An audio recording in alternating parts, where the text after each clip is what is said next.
Retirement is often planned around a date, a final shift, a final report, a final handoff.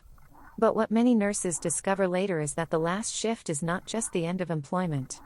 It is the closing of a chapter that shaped identity, structure, and purpose for decades. After speaking with and observing many retired nurses, certain reflections come up repeatedly. Not dramatic mistakes, but quiet regrets. And most of them could have been prevented with a little more intentional preparation. On Care Before Crisis, we focus on prevention. Today, we're talking about preventing regret. Here are 5 things many retired nurses wish they had done before their last shift.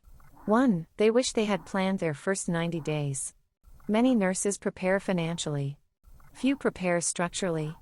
Some retirees say they assumed retirement would naturally fall into place. But after the initial relief faded, they felt untethered.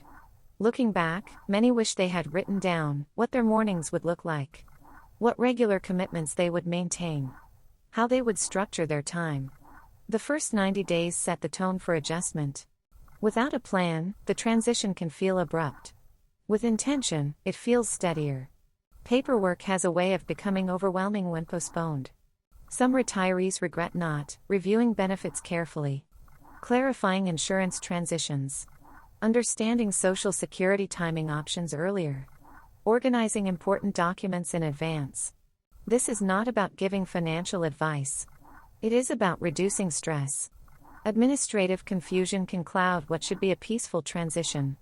Preparation reduces avoidable anxiety. Nurses are trained to be strong, resilient, composed.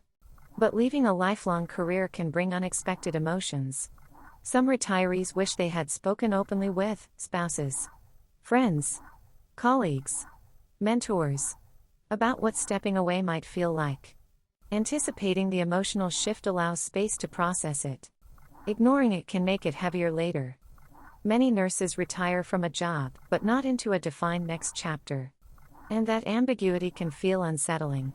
Some wish they had identified ahead of time a volunteer commitment, a mentorship role, a teaching opportunity, a community involvement plan. When the nurse role shifts, a new role needs room to grow. Retirement feels steadier when identity expands rather than disappears. The last shift often ends quietly. A few goodbyes, a final sign out, then home. Some retirees later say they wish they had marked the moment more intentionally. A gathering, a letter to themselves, a journal reflection, a symbolic closing ritual. Transitions deserve acknowledgement. When we mark endings intentionally, beginnings feel clearer. Retirement is not something to fear, but it is something to respect. For nurses especially, stepping away from decades of responsibility is not minor. It is significant. Regret does not come from retirement itself.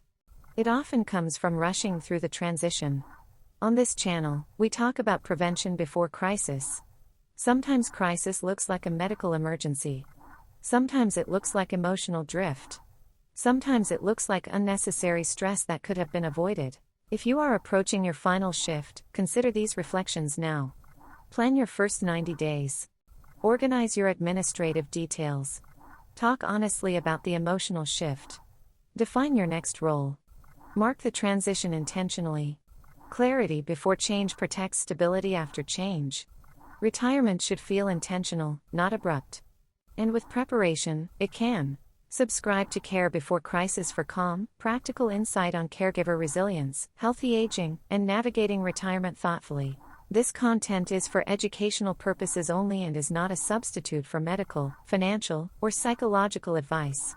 Please consult a qualified professional regarding your individual situation.